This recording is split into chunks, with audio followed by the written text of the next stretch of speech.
Hello, and welcome to the Dizzy Red Panda podcast, a podcast about all the crafting projects that make us dizzy with excitement. This week we have knitting and machine knitting. I am Katie. I'm from Duluth, Minnesota, which is right next to Lake Superior, and I'm known on Instagram and Ravelry as Nerdy in Plaid. And I'm Cheryl, outside of St. Paul, Minnesota.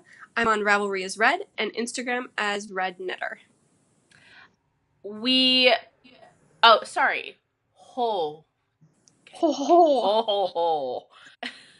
notes and links can be found right below, and if you have any questions about anything, leave us a comment or contact us in the variety of places we can be found. Just talk to us. We'll be there. Please, just talk to us. We'll take any type of conversation. Oh, we're just a couple lonely knitters looking for friends on the internet. That's probably going to turn up something I don't want. Exactly. I will just let you know that if I'm glancing over to this side a little bit, there is a cat who really wants to participate. I'm going to try to make sure she doesn't. Okay, good luck with that. We'll see, yeah. So, it's been several weeks now since we podcasted, and yes, there's the whole apology usual thing, but essentially it comes down to we were broken. Yes. I had really bad carpal tunnel that left me unable to knit for 10 days, which caused all sorts of fibry issues, and Cheryl's family was down with the plague. Oh my God, the plague. That is very accurate. Yeah, I was down for all of Thanksgiving break, thanks to my lovely toddler bringing some sort of virus home. Thanks, Everett. Yes. So I tried recording an episode over Thanksgiving, just a whip shaming episode, essentially. Let's just say I was whipped shamed. And as a result of that, I actually ripped out about 5 or 6 projects. That episode is never going to air or be put online because there was so much Gigi and her tail and her involvement and her sticking her face in project bags that, like, editing stuff out was just, I just gave up. So, can I just put in a plug that if you like adorable and hilarious cats, you really need to follow Katie on Instagram because she posts some amazing pictures of her cat Gigi and always with the most perfect captions. So, well, some people think like I might be over personifying her. You're perfectly personifying her. Okay. Because she does have a lot of personality and she is like the worst roommate, but I love her. Anyway, a little bit more about our humanizing discussion section. That's just what we have it labeled on as our show notes. Because otherwise we're robots. Exactly. So we're just like peeling back how podcasting is done today. I had my first sale yesterday. I did a craft sale. And I sold pretty much hats. I had some cowls as well. I had hats, crazy numbers of hats. I had about 50 hats. Oh and it went really well. They were really well received, and Yay! Things went that I was surprised that they went, and some things that I thought for sure were going to sell right away didn't. And well, I'm terrible at predicting. So yeah, it went really well, and it was a lot of fun. My mom came along, which was nice. I was like, can you just stop by like around lunchtime so I can go to the bathroom and, eat my lunch? And she's like, oh, I'll just come and pick you up and we can spend the whole day together. So we ended up doing that. It was a lot of fun as well. Aww. Yeah. So that's sweet. So just as a warning, because it went well, I'll probably be prepping for this for next year. I think I'm going to do it again. But this time, instead of having like 18 hats per episode, they're going to just be spread out throughout the year. So I'm really doing this for you, the viewers, because I can put Cheryl. Yeah, I'm really just going to put Cheryl through this no matter what. But I'm really thinking of our viewers and our community. You're so kind. Yeah, that's what I'm trying to think of myself as. Okay, so you look like you have a cozy cowl on. Is it a cowl or a shawl? It is a cowl. It is freezing in my house today, so I have all the wool things on. We Yay. did not get the snow like you did. We have like 2 inches of snow max. How much snow did you get? Because this is a weather podcast. I didn't. Well, okay, everyone. If you're not from Minnesota, like, the weather is not small talk here. The weather is actual conversation. Like, this is what we talk about. I don't know, because it drifted. It's pretty windy too, so I'm not sure how much, but it's really heavy. So I got a good workout this morning shoveling snow. And you said it was heavy, which also makes for good, like, snowball fights, hopefully. That's true, but it's so windy that our son is, like, not able to stay outside for very long. Plus, we're having some conflicts of interest regarding snow pants and whether or not one should wear them. So it's sort of... I'm guessing the conflict of interest is with the toddler not wanting to wear them. Yeah. Okay. Yeah, we're working on it over here. I like how you stated that. So this cowl is actually double layered. So it looks like it has polka dots on the front, and then on the inside it's stripes. Cute. This is called the Bubble and Squeak by Carol DJ. It's from Darn It Anyway, which is a yarn shop in the Twin Cities in Stillwater. And they every year they do like a yarn crawl, and they put out patterns for that, and this is from one of those years. So I really like this yarn because there's no color work involved.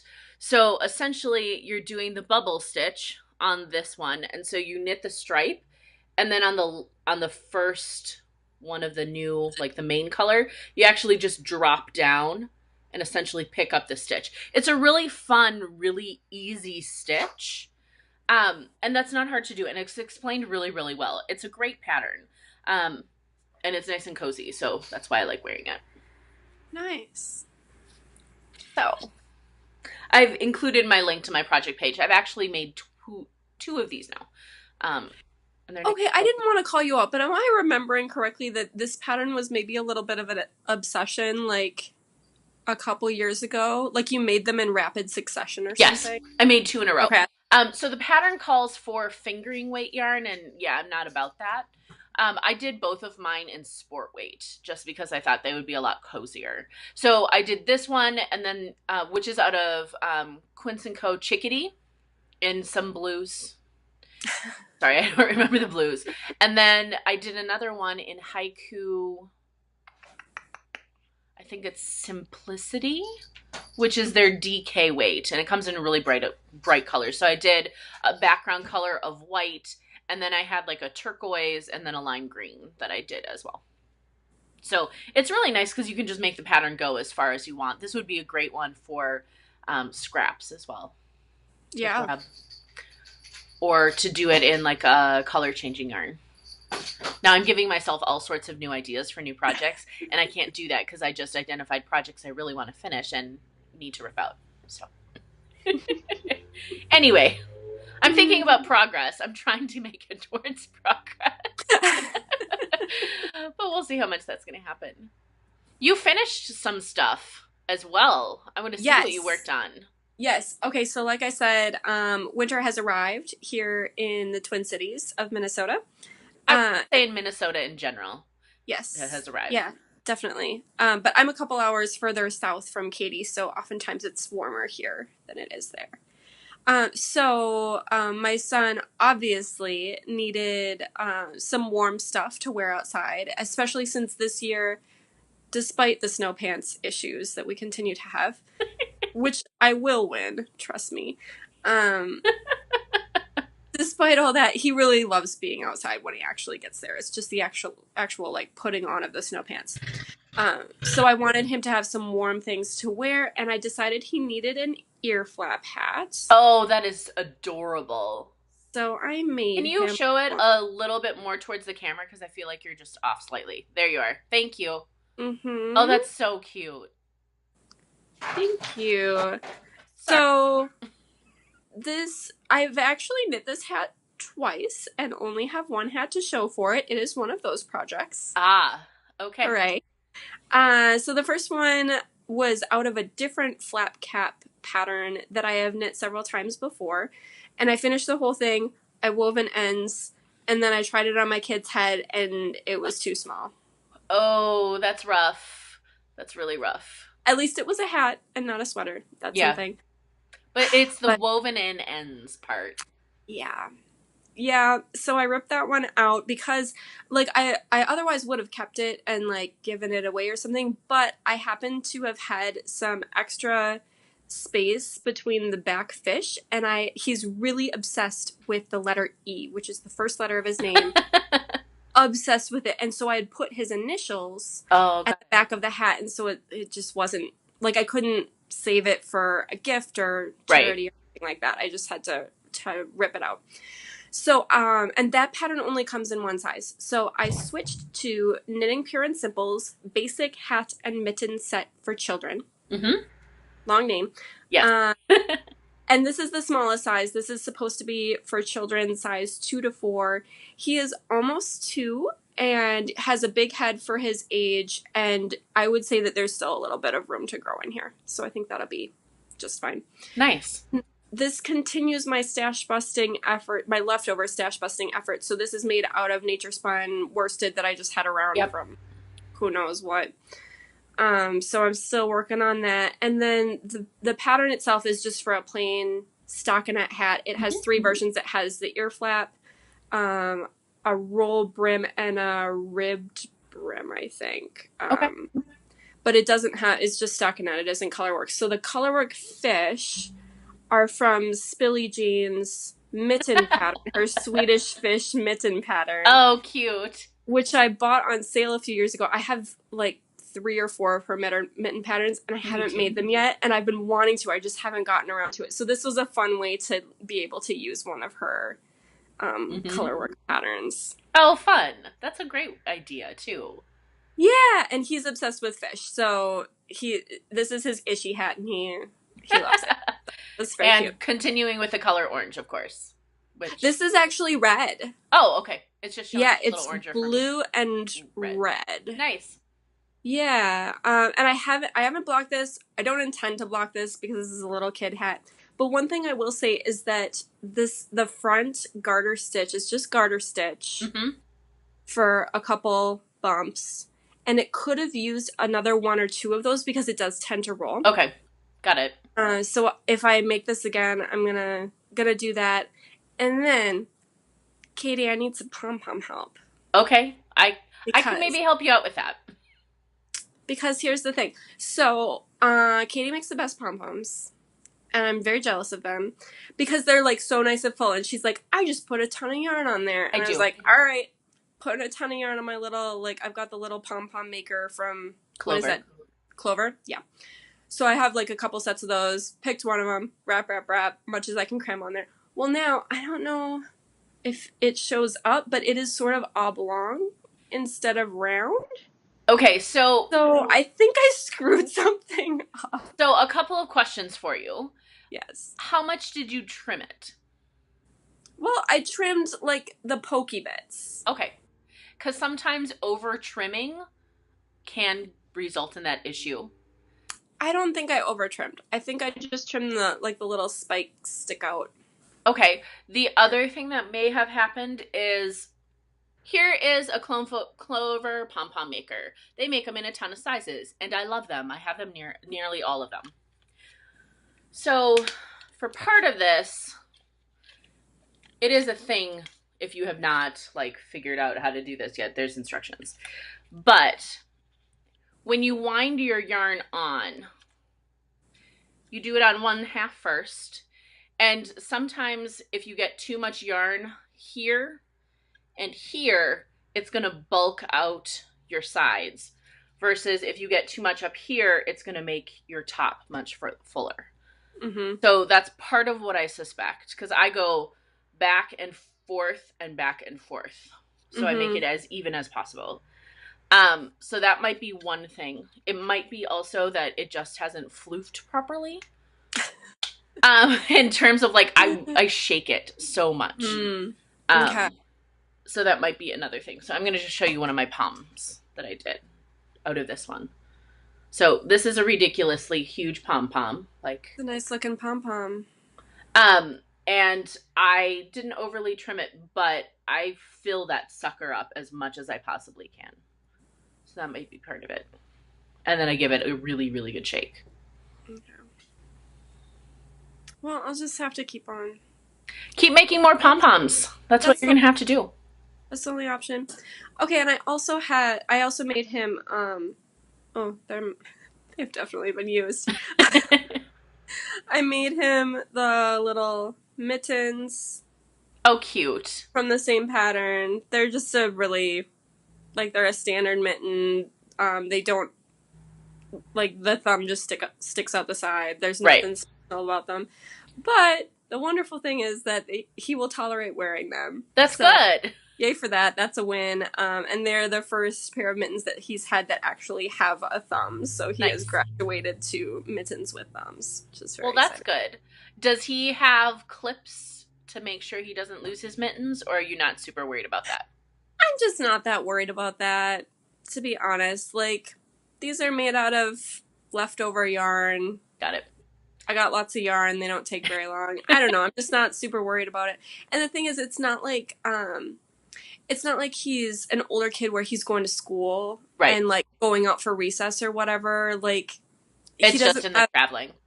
Yeah, he doesn't have many opportunities to lose them. Got it. You know, we're always with him, or when he does go to school, he's not going outside at school. So I'm taking his mittens off when we get there. And, right. Yeah. Got it. It's not something I'm worried about at his age. I will be when he gets a little older, though. That totally makes sense. Yeah. I completely understand that. So I'm just going to show, I made a million hats, sort of. I finished some hats, but some of them have sold. Some of them, what I ended up doing, I was injured and couldn't use my hand. You know, these 3 fingers are actually pretty vital when you're trying to do things like hold a pen. Yeah. Or hold knitting needles. And so I made a million pom-poms. Yeah, I would say that's... Yeah. I had one night I sat down and I just kept throwing them in a basket. So here's the basket that I use for my podcasting stuff, where I just chuck all my stuff into. To seem somewhat organized, let's be realistic. Sure. And I just kept chucking pom-poms in there. So... I just wanted to show a couple of the hats that I finished that I thought were fun. This one's actually more of a disaster, which is why I want to show it. But, that contrast shows up really nicely. Yeah. Okay, so it's a lavender and an off-white hat. It does not show up this well in person. So I've thought about ripping it. So in some lights, it's really good. I don't know. Lavender's not a color I'm going to wear anyway, so... I was practicing my color work. I have to say I'm pretty proud of that. It looks pretty even. It looks great.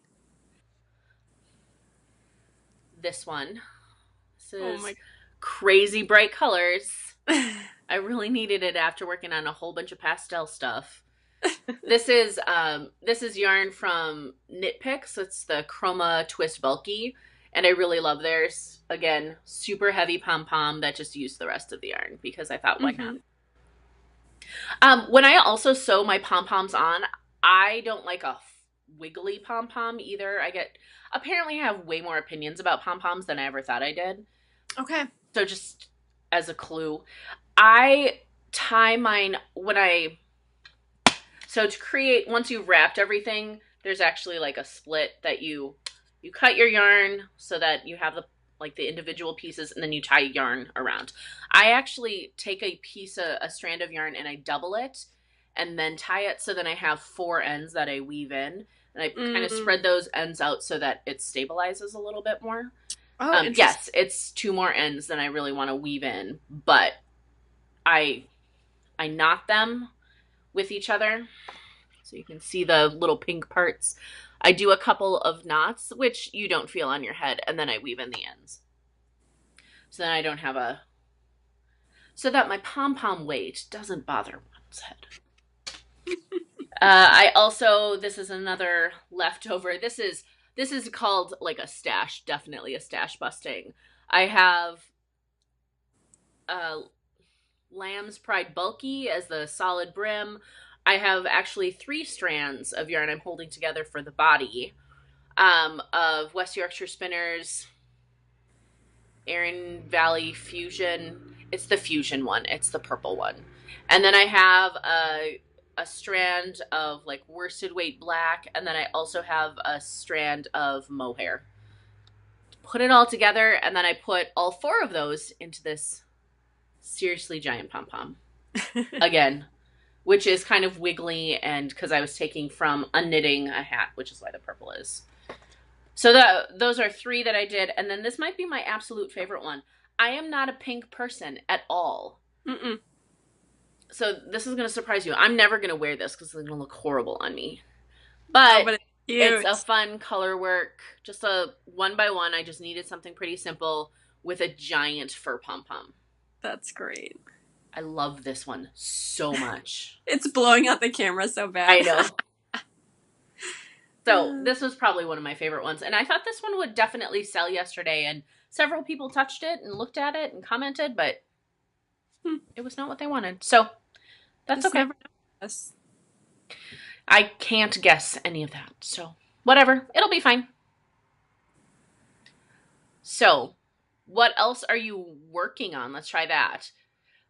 Okay, so my opening comment is that I haven't touched Crazy Scandinavian in the, month?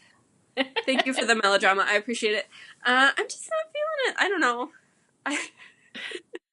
I think because I've been sick, like, I just don't want to, so I haven't.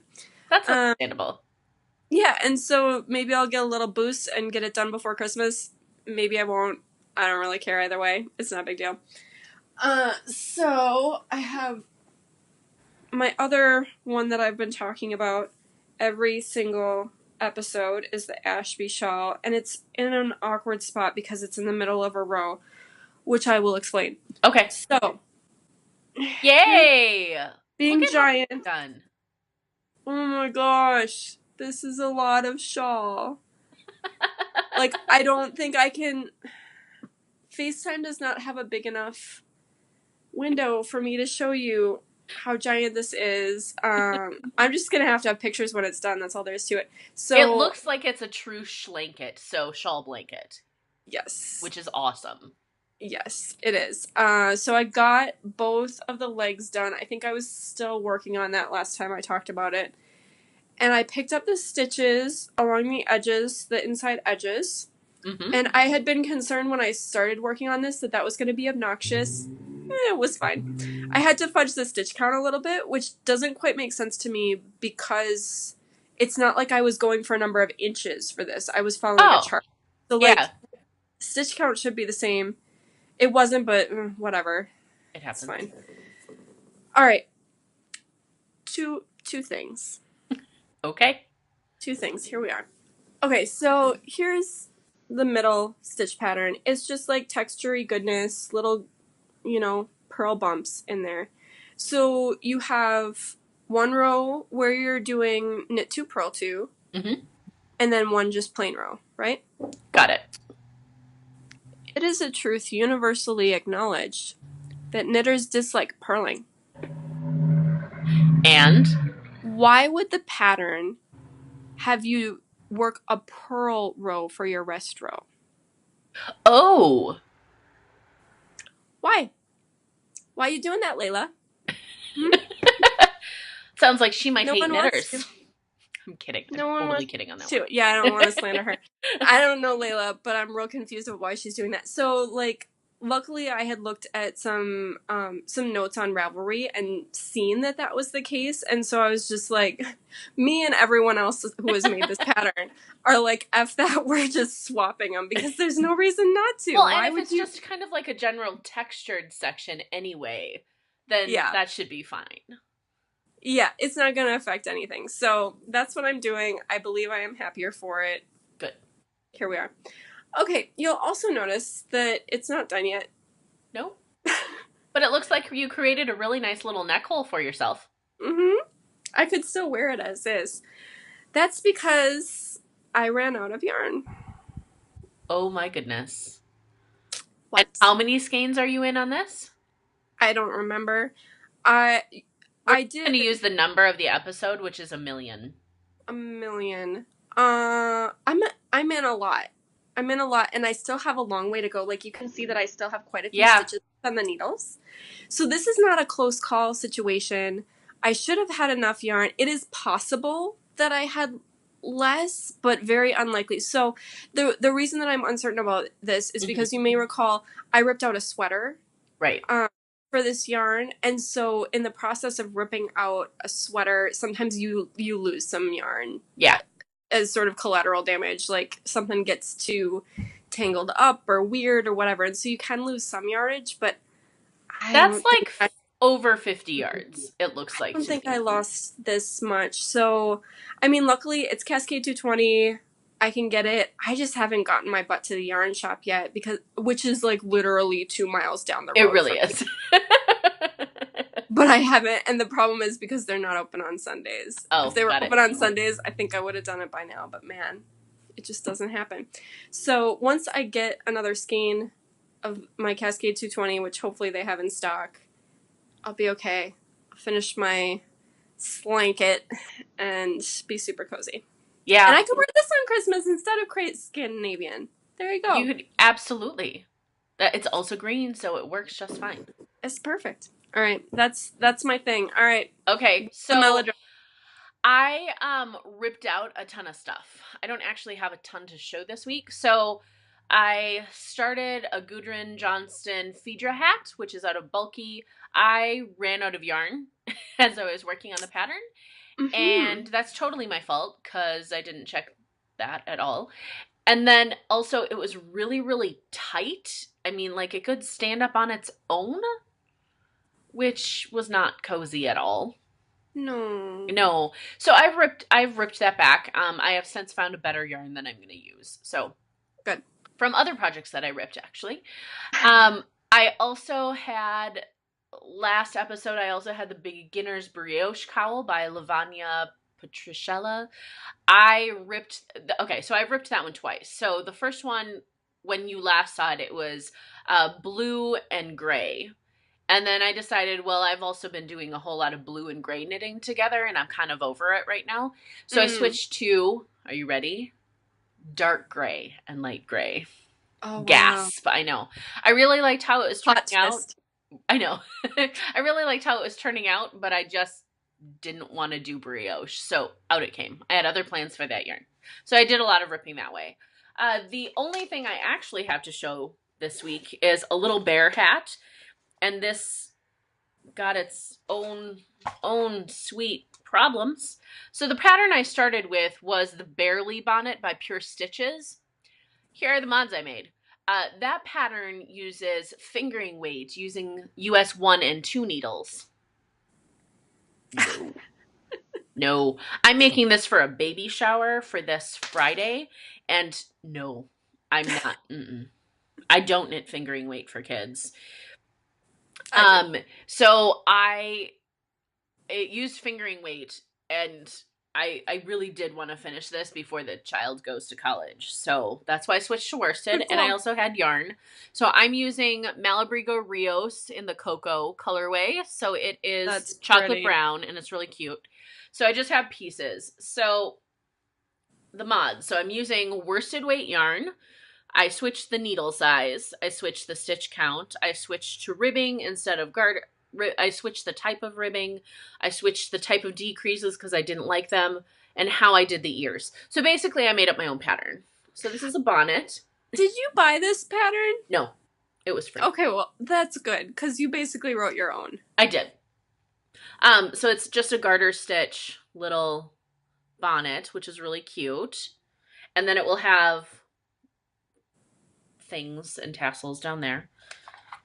The ears, I got one ear done. So the pattern wanted you to do like 4 pieces of ears and then sew them together. And I just didn't want to do that much individual seaming. So what I did was I did this little mess.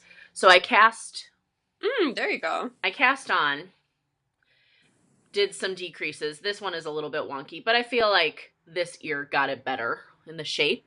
So then what I'm going to do is I'm just going to fold it in half and do a crocheted slip stitch around the edge to give it some firmness, and then sew it. Really cute. So that should work just fine. So I did this one, and I was smart and I took notes on what I did too. So Good I'm really job. proud of that. So that I can make ears that are of the same size. So I just need to finish the second ear, sew it on, and do the tassel-y things, and then I'm ready for the baby shower on Friday. Oh, good grief. So for the baby shower, I tend to do themed baby gifts, we'll say. Mm-hmm. And so with this bear hat, I have another little hat that I'm going to give her. And then I have a series of children's books that are basically bear themed. So like Going on a Bear Hunt.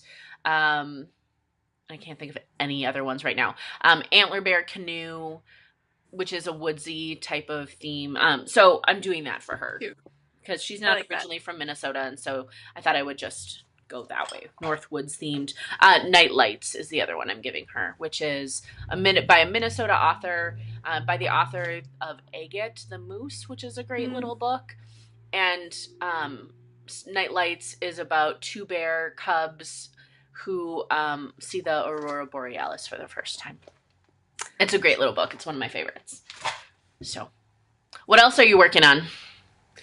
Okay, I just have one more thing, and I'm feeling very pleased with myself because this is from when we talked about our fall plans. So I'm glad somebody's making progress on those. Yeah, I cast on for the Wanders pullover, which is super exciting. I'm not especially far on it, but I'm plugging along, and it looks like a blob. I'm sorry. It just does. Like, it's crammed on these needles because I was too lazy because I'm going to split for the sleeves anyway. So, what you going to do? And I'm making the 18 to 24 month size. You seem a little unsure about that. It might be too big. Like, I'm just not really sure how much positive ease you want for a small person, you know? Like, I've gotten comfortable with how much I want for myself, but I'm not sure about him. And, like, he's going to need something underneath it, and I'm just not really sure.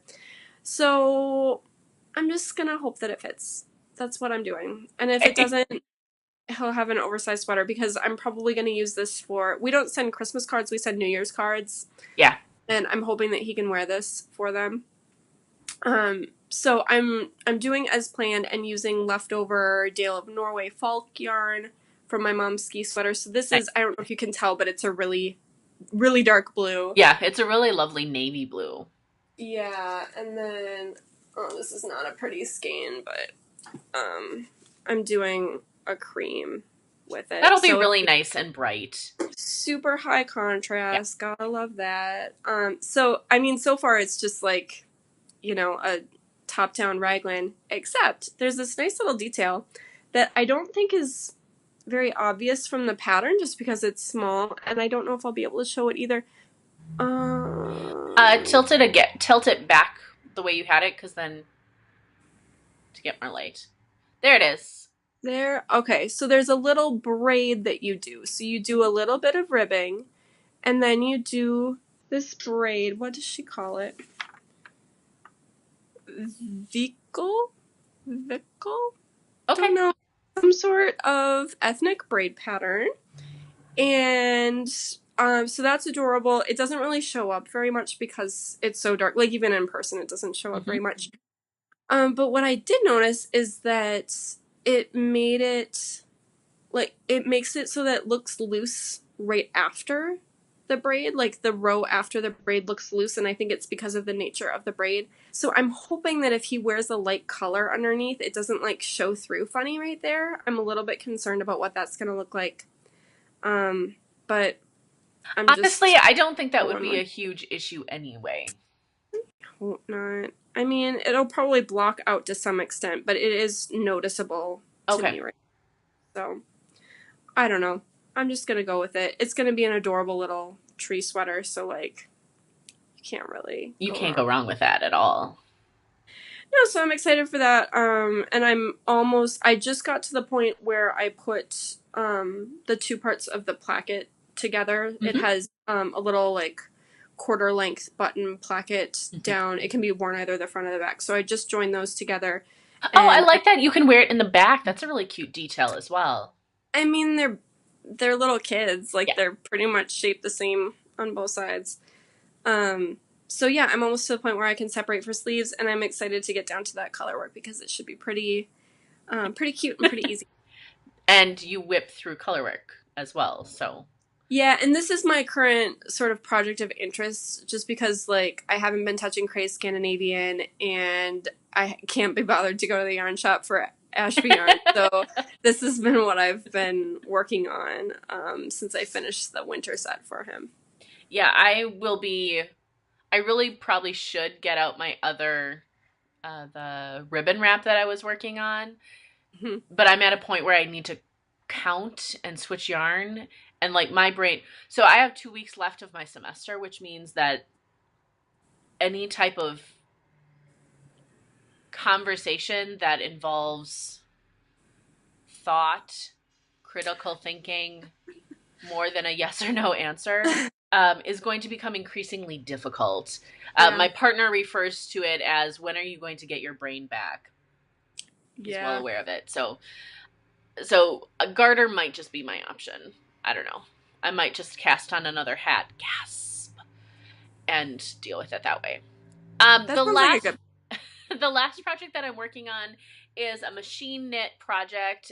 This is a blanket for my dad, and I'm not really going to show it because it's strips of navy blue. Like, it's really not interesting. Yeah.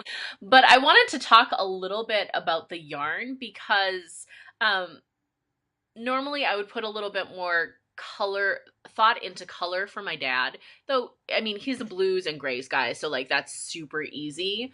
But the yarn that I'm using is it is just a quality yarn. Where did I put my tag? Okay, so here's the color. It's actually a little bit more dark in person.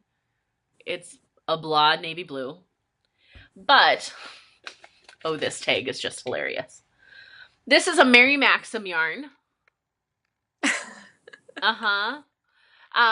Ultra soft starlet 4-ply knitting worsted weight, 100% acrylic. Oh my gosh. Yep, it's hilarious. So I have 10 skeins of this. And I inherited this. So you can tell this is definitely like a 70s or 80s band. This might be an early 80s band. I'm pretty sure this yarn is older than I am. So how did I get it? So my grandma Eleanor, I was actually named after, she was Catherine, but we always called her Eleanor. I don't understand that tradition of calling that generation by their middle names rather than their first. Yeah. I don't get it. But so she's my dad's mother. And so she was a knitter and a sewer. She always made beautiful clothes, and she was always the go-to person for my Halloween costumes when I was a kid. Like, she could whip me out an awesome poodle skirt like no other, which I went for several years. I went as a 50s girl for several years because I like twirling skirts. And so she was also a knitter, and she, by the time I was a knitter, she didn't knit anymore because her arthritis was so bad. And so she obviously didn't know me really as a knitter because I was just like, I can cast on and make a scarf. So this stash is so when she died, I inherited what was left of her stash. And so this is the last that I have of it. So 10 skeins of acrylic, which isn't particularly wonderful acrylic, but it has sentimental value. So and my dad is very sentimental, so I think he'd appreciate this, especially once the story of it comes out and where it comes from. So it's going to be a big enough skein, like it's going to be a big enough blanket that will be fine for him. So what I do have though is she was a very petite woman. This is like the back of a sweater, I think. Yeah, the back of a sweater, right? Or this. I don't know. The pattern wasn't in it, but it's definitely a sweater because that's what she mostly knit. And it has some very detailed, kind of cute lacy things. I ended up ripping out the cuffs of sleeves that she had knit, and I had never really seen her knitting before, and so it was just kind of really interesting to look at it. I ripped out the ribbing because it was attached, but this had already used a full skein of yarn. Like, this is a petite woman, very petite woman who had bought 10 skeins of worsted weight yarn to make a sweater for herself. It's like, way to overbuy. But just seeing some of the things that came out, looking at this and how this pattern is, and how it, what I think I'm going to do is I'm not going to rip this piece out. I think I'm going to wrap it with a finished blanket so that my dad can see what it was, and kind of get an idea. He's like, what is this, a sleeve for me? But, so he doesn't know this is coming yet, but I think he will appreciate it. And then this will get out of my stash. So I wanted to talk a little bit about vintage stash and, you know, what do you do when people give you yarn? And I think I know there's a difference between people, like a friend of a friend who knows that you do stuff with yarn and like their grandma died and here there are bags of yarn they want to give you, and it's like either scraps or moth infested, or, which is just the worst thing to discover, or it's all acrylic, or it's not a quality, or something that you, not to be yarn snobby about it, but, you know, yarn that you're going to use and that you're going to love. Yeah. And so while I don't love this acrylic, I think the sentiments of it, the sentimental value to me is really high. And I've actually felt quite a bit of pressure because I have never done anything with this because I wanted it to be the perfect thing. And so that's why I think this will be for my dad. And that's the perfect thing. But yeah. I think so I want to talk first about how do you deal with people giving you yarn? I mean, yay, presents are great. But I want to separate that out and go into that a little bit more. And then I want to talk about vintage stash a little bit and how you got it or how you deal with it as well. We're good with that? Yeah. So people know that I'm a knitter and that I will do stuff with fiber. And so I'm often given yarn, quality or not. And so, for example, one of my close work friends, her aunt was cleaning out her stuff and she had a lot of yarn and a lot of really quality yarn. I will take the yarn because I can always bring it to Yarn Harbor, which is a drop-off place for extra yarn because it's a donation place where people will pick up yarn for charities or charity knitting. So they're a great drop-off point for that. But this particular person had given me a lot of quality yarn. So I gave some stuff away that I knew I wasn't going to use. And I've used a lot of it as well. So there is that difference between what you're going to use and why you're accepting it as well, right? How do you deal with people just throwing yarn at you? Yeah. Okay. Admittedly, this has not happened super often to me, but when it does happen, I sort of think of it as like I'm the guardian of the yarn, and that doesn't mean that the yarn needs to stay with me because I think oftentimes it's about the other person not wanting it to go to waste, and I understand that. So like obviously they don't want to throw it away, and they think, okay, I know someone who knows about this, so I'll give it to them.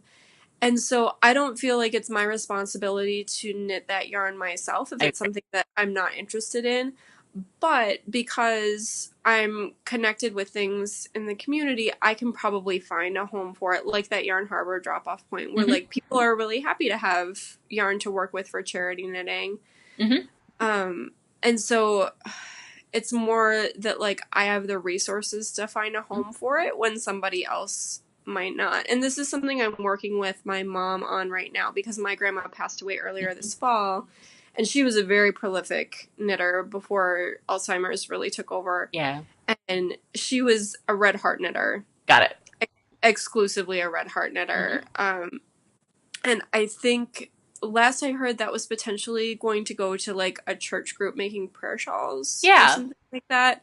And so my mom had touched base with me, like the yarn has not come to me and it's not going to go to me because my mom knows that it's not something I'm interested in, although I am interested in other sentimental things associated with her knitting. But she touched base and said like, hey, I heard of this in the church bulletin. Is this something that could work? And it's like, yeah, go ahead and get in touch. So I completely agree with that. I think I've worked hard to curate my stash for items that I know that I'm going to use. Mm-hmm. And so when I receive things, yes, I view it as I'm the guardian of that yarn, whether or not it's going to stay with me. And I would rather see that yarn used and appreciated by someone than just sitting in my stash with me like, oh gosh, it's taking up space. And so for me, it's that giving it away and I know where it's going to go and that it's going to stay in the community or that it's really going to go to somebody who will want and use those products. I think that's really, really helpful. Yeah, and this is making me think that I need to let go of some that I was given many years ago and has traveled with me.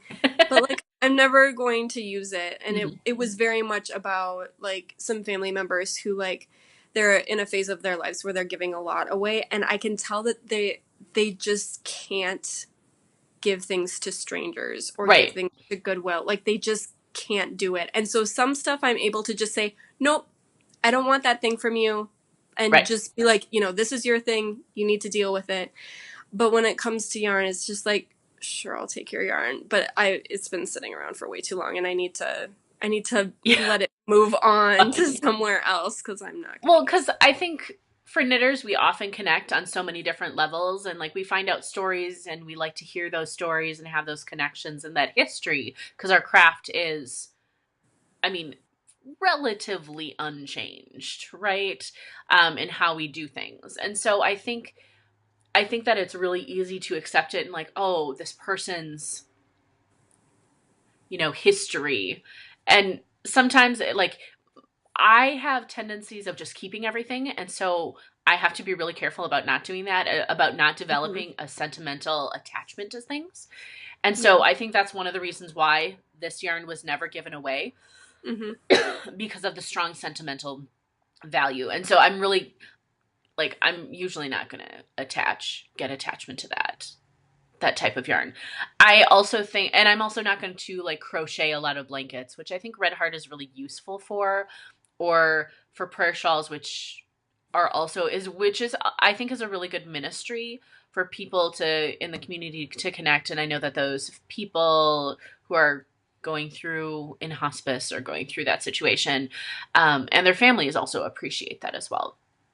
I just found out yesterday that my aunt, who does not knit, one of her friends, anyway, it's a family friend, gave her a whole bunch of yarn and needles, and I was like, well, I don't need it. If I need to know what kind of yarn it is before I, you know, have her haul it up here or do any of that.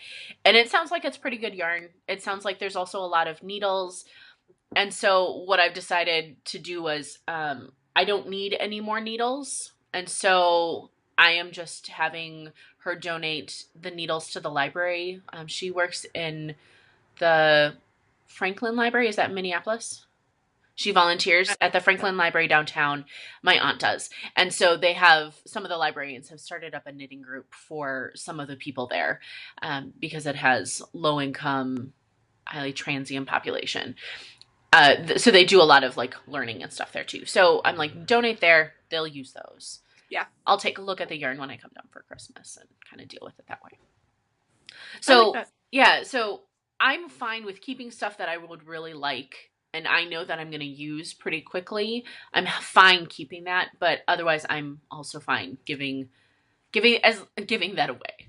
Yeah, I have to say that every January I go through my stash. So I do what I call a toss the stash, and I look at what I'm going to use, what I'm not going to use, and I generally donate whenever I can from that. But we'll see how that goes. Okay, how about vintage stash? So by vintage stash, I mean, is this something you inherited? Is this something that you bought that has been staying in your stash for a long time? I'm curious to know how you deal with that, or if it's made many moves with you as an example. Yeah, I definitely have a few things that have been around for a while. Like I have some stuff from very early in my knitting career it's not like total, you know, junk or anything, but it's like, you know, Lion Brand kind of stuff where like I could make something out of it. It would be fine, but it's not going to be the first thing that I reach for. Yeah. So I have a lot of that. And then I've said before that a lot of my stash is leftovers from one project or another. And it's like not enough to pitch, but not enough to feel great either. So I have a lot of that sitting around, and some of it is quite old. And so I think like those are probably the things that are weighing down my stash a little bit more than I would like them to. And that's part of why over the past year I've been making a lot of hats out of my leftovers, just because like it's getting things out. Absolutely. We feel good. I do a lot of tracking of, I like yarn analytics just because that's how I am. I like data. And so I keep track of how much yarn I goes out, so how many skeins go out. And I think that has helped me kind of get some of that yarn out too. Because yes, I have a lot of scraps, but the idea, like a sock yarn scrap blanket, while that I would love the final object of that, that's never going to happen. I think Like that's a mitered blanket of anything, of any size, not going to happen for me. No, I think I need to do a sock yarn blanket. I just haven't found a pattern that really appeals to me yet. Because I don't really care for the mitered square one. That's really popular. Like, I know that's really popular, and I think it's really pretty, and it's a good way to use it, but I'm sorry, I just don't want to deal with straight needles and that many ends. It's the ends that really get me. But like, that's what a lot of what I have is, because I've knit a lot of socks, and I have size 7.5 feet, and that's not big enough feet that you're using a full skein or anywhere near a full skein. So I have quite a bit left over that I need to do something with. And I have thought about like I don't like a truly scrappy blanket, because it doesn't appeal to me. I don't like how it looks. It's great that I would love to have like a random blanket, but I can't randomize anything. No. I'm a little bit too much of a control freak for that to happen. Yeah. I need a So I could see choosing a palette from the stuff that I have and maybe like filling in with some other stuff. Mm-hmm. And maybe that would work out, but the closest I've gotten is that beekeeper's quilt that has hexies and you stuff them, and some people do the hexie flats where they aren't stuffed but it's otherwise the same. And I do like the look of hexies, but I haven't pulled the trigger on that yet. I like the idea of using all of your scraps. I love that idea. But I'm also just dreading that at the same time, all the ends. Yeah. And so I actually really like the idea of crocheted scrap things. Just because it goes faster and you can weave your ends in. So like not the Cozy Memories blanket, it's the granny stripe blanket that's really popular right now. So it's 2 rows. I like that idea for like worsted weight as an example, or for a sock yarn, like crocheting a sock yarn blanket. Like, no. Yeah. I would pair it with a solid, I think, and just have that go. But I like the idea of using all my scraps. What I've actually been doing with my full wool scraps is making wool dryer balls. In a million different colors. And so you just I just layer them on. And then, I mean, I'm weird enough that I make sure that the outside is all the same color. But that's another easy way to go through your wool scraps. And especially if it's like really small ones, because you can tie them together and they're still then useful and being used. But for vintage stash, I have some of my older first bought yarn. I have to say I don't have too much acrylic in my stash, actually. I would say when I first started shopping for yarn, I didn't go for the Encore. I actually went more for Nature Spun, Brown Sheep Nature Spun, or Cascade 220. So I have a bit of had really good taste. I don't mind. I subscribe to you have to really like what you're working with in order to keep going, to really encourage you to keep doing your project. Yeah. And so, like, I have never liked the feel of Red Heart.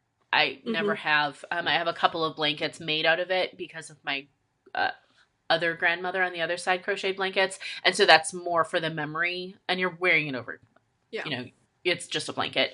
So I like that aspect of it, but I prefer natural fibers whenever possible. So I would say I do a pretty good job of curating that stash as well. So clearing out I've gotten much better, especially in recent years when I see how much space I don't have, of really clearing out colors that I'm not going to use or things like that. Yeah. Or being more mindful about what I'm buying and why I'm buying it. So that hopefully in 10 years, when I still haven't used that skein of stock yarn to make a pair of socks, I will still be able to appreciate it. Yeah. Right now, I have a problem with sock yarn, and so it is all in bins waiting for when I get my circular sock machine. So that all has a purpose. Nice. I have to say, though, I did go through my stash and I pulled out several. Okay. It's right over here, actually. It's a basket, not like a laundry basket size, but of worsted weight and bulky skeins that I want to knit, but I don't want to turn into items for me. So that's usually what I'm just knitting up for either donations or possible to go into selling things or whatever. And so or gifts. That's kind of how I've curated that. So I still want to knit with these skeins, even though they're fairly old, but I don't know what to do with them. Also, to be fair, some of the projects that I pulled out, which were probably 6 or 7 projects, we'll go with that. Some of them had been on the needles since like 2010, which is really which was when we were in grad school and when I really got back into knitting. And I'm like, yeah, we just need to rip that out and using it in a different way. So yeah, it's time. Yeah. All right. So I'm curious to know how other people accept stash or accept yarn, or what they do with vintage stash or inherited stash, because I'm always interested. Like, what do you do with it? Do people hoard it? Because I know some people do. Or do they just not accept it at all? Because I highly respect people if they are able to do that. Any other questions, thoughts? Oh, I'm just wondering what people are working on, especially since it's now December. Oh, yeah. Oh, God. I'm wondering, are you gift knitting or are you abstaining? I had a gift knit sneak in that I haven't started yet, but it was a special request from a very knit-worthy person, so I'll probably talk about that next episode. Let us know what you're working on, how you're approaching it, and we will see you in 2 weeks.